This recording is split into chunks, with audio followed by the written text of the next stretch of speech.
કેમ છો ફ્રેન્ડ્સ? અત્યારે આપણે ઉજ્જૈન જવા માટે નીકળી ચૂક્યા છે. આ અમારો ખાસ મિત્ર. અમે આજથી 3-4 મહિના પહેલાંના અમે આ નક્કી કરેલું હતું કે અમે ઉજ્જૈન જશું.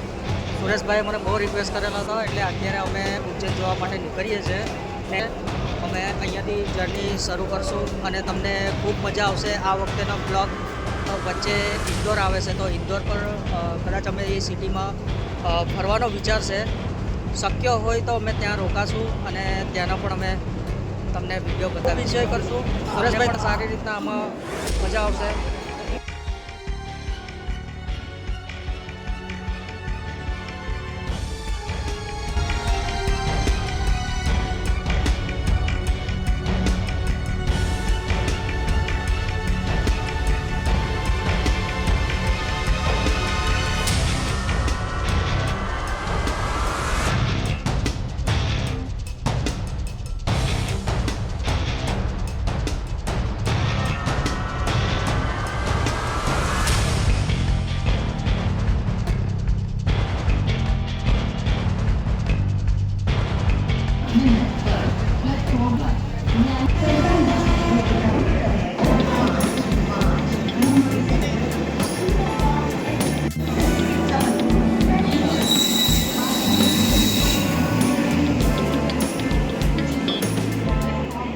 ફાઇનલી આપણે અત્યારે ટ્રેનની અંદર બેસી ગયા છે.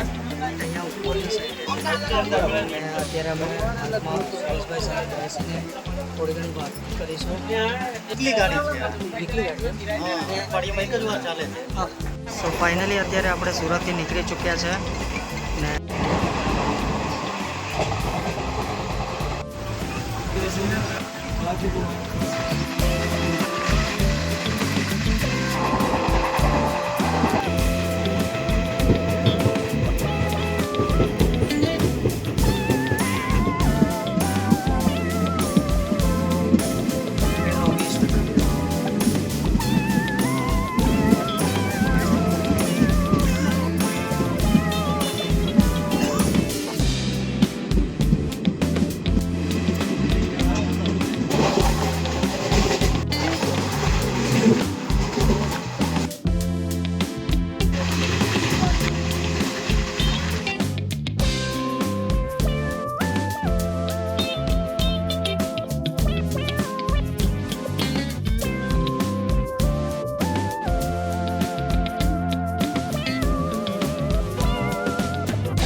આપણે આવી ગયા છે ને ટ્રેનમાંથી ઉતરી ગયા છે.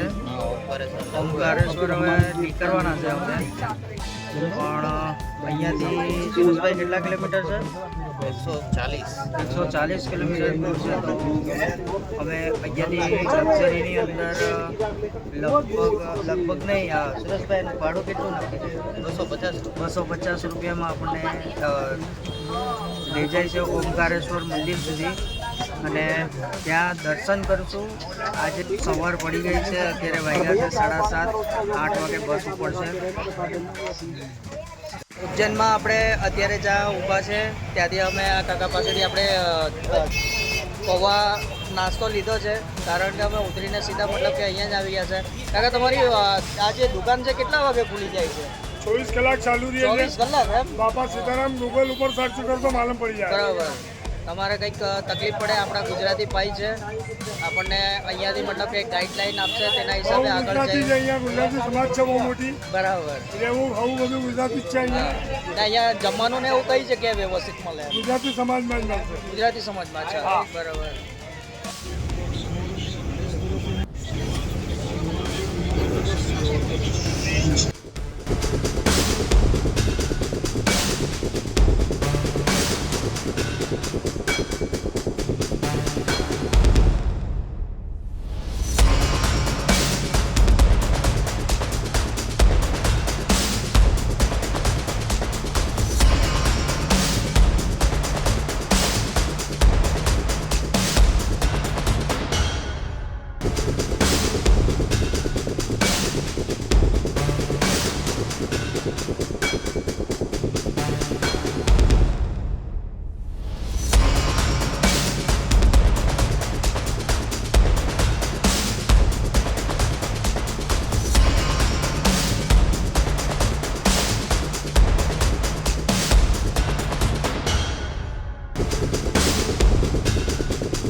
અમે થેપલા ખાવી હતી.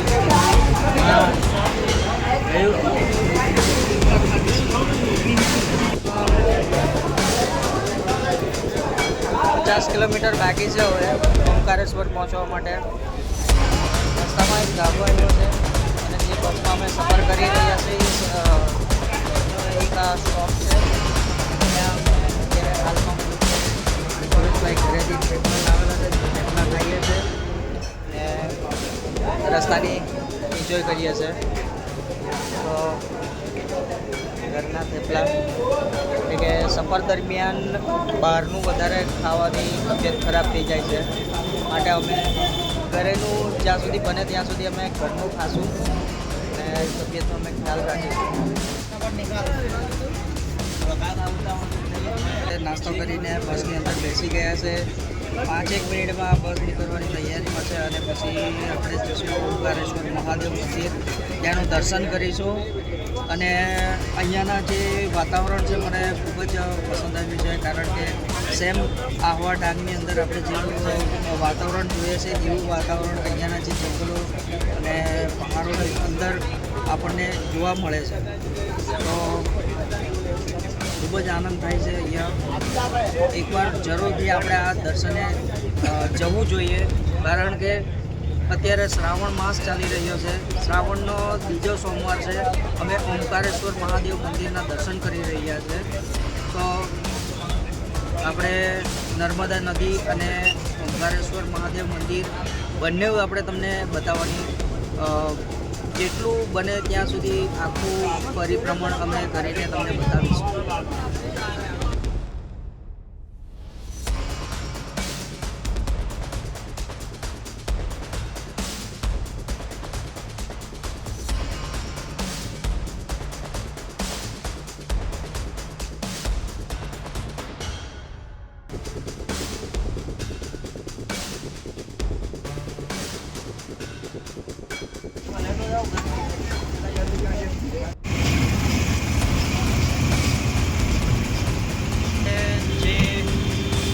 બસમાંથી ઉતરીને ટુકટુકીમાં બેસીને અત્યારે મંદિર તરફ જઈ રહ્યા છે.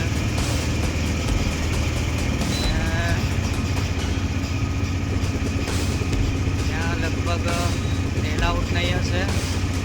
ટ્રાય કરીશું કે આપણે અંદરનું પણ શૂટ કરી શકાય. બહારથી હું તમને જરૂરથી બતાવીશ. કેમેરા તો આપણે લાવ્યા છે પણ અંદર પરમિશન નહીં હશે. ઓમકારેશ્વર મહાદેવ મંદિરની એના ઘાટ પર જઈ રહ્યા છે. ત્યાં જઈને નાહી ધોઈને અમે મંદિરના દર્શન કરવા માટે જઈશું. હાલમાં આપણે મતલબ કે જોઈ શકીએ છીએ જેટલી પણ પબ્લિક આવે છે બધી ઘાટ પર દર્શન કરીને ત્યાર પછી જશે અલગ અલગ